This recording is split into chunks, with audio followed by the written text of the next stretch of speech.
Ibu dan Bapak Guru, setelah mempelajari subelemen pada capaian pembelajaran fase fondasi, video ini akan mengajak kita belajar tentang bagaimana menerjemahkan subelemen capaian pembelajaran menjadi tujuan pembelajaran.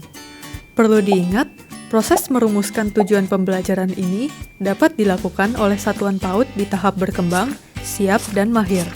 Satuan PAUD pada tahapan tersebut dinilai telah memahami setiap subelemen dan mampu menerjemahkan serta mengembangkannya menjadi tujuan pembelajaran sesuai kebutuhan secara mandiri maupun dengan cara memodifikasi contoh-contoh dokumen dari pemerintah. Proses perumusan tujuan pembelajaran dilakukan pada saat penyusunan dokumen kurikulum operasional satuan PAUD. Lalu, bagaimana caranya? Ada 3 alternatif cara yang bisa digunakan untuk menurunkan subelemen capaian pembelajaran fase fondasi menjadi tujuan pembelajaran.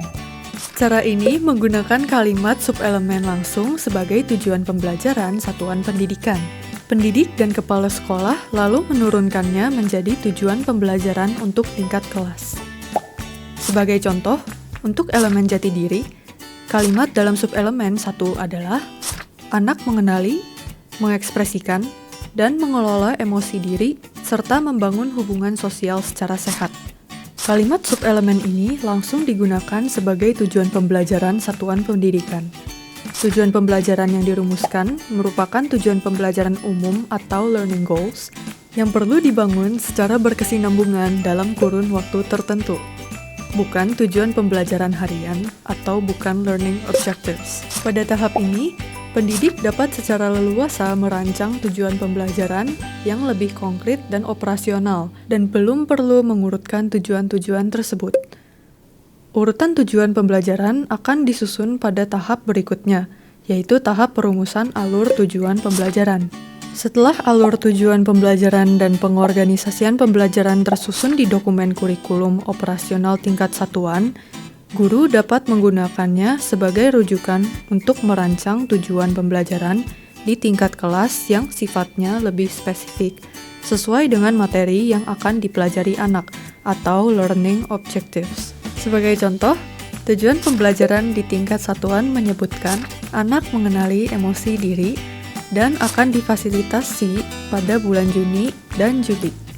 Sehingga di tingkat kelas, guru membuat tujuan pembelajaran yang lebih khusus seperti anak mengenali emosi marah, anak mengenali emosi senang, anak mengenali emosi sedih, anak mengenali emosi takut, dan anak mengenali emosi jijik.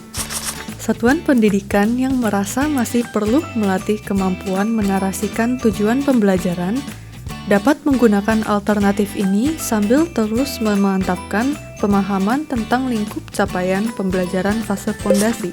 Bila satuan PAUD merasa sudah lebih siap untuk menarasikan dan memodifikasi tujuan pembelajaran sesuai kebutuhan dan karakteristik satuan, dapat menggunakan cara kedua.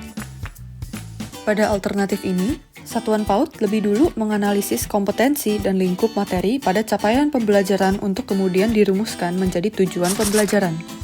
Sebagai contoh, mari kita cermati subelemen anak menunjukkan minat, kegemaran, dan berpartisipasi dalam kegiatan pra-membaca dan pra-menulis yang ada pada elemen dasar-dasar literasi, matematika, sains, teknologi, rekayasa, dan seni.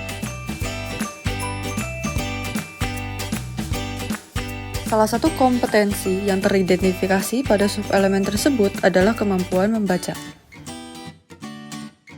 Selanjutnya, beberapa materi yang teridentifikasi berkaitan dengan kemampuan tersebut, antara lain simbol, gambar, bentuk, huruf. Berdasarkan identifikasi kompetensi dan lingkup materi, maka satuan merumuskan tujuan pembelajaran sebagai berikut. Alternatif ketiga, satuan PAUD dapat merumuskan menyusun pembelajaran lintas elemen maupun lintas subelemen capaian pembelajaran. Berikut langkah-langkah yang bisa dilakukan untuk menggunakan alternatif ini. Pertama, tuliskan terlebih dahulu elemen dan subelemen yang sekiranya beririsan atau dapat dielaborasi. Sebagai contoh, satuan PAUD D5 memilih 2 contoh subelemen berikut ini. Kemudian, rumusan tujuan pembelajaran di tingkat satuan untuk setiap subelemen. Berikut adalah tujuan pembelajaran untuk subelemen dari elemen jati diri. Selanjutnya, ini adalah tujuan pembelajaran untuk sub-elemen dari elemen dasar-dasar literasi, matematika, sains, teknologi, rekayasa, dan seni. Setelah masing-masing sub-elemen dianalisa, maka satuan PAUD dapat merumuskan tujuan pembelajaran dari irisan atau benang merah kedua tujuan pembelajaran di tiap sub-elemen.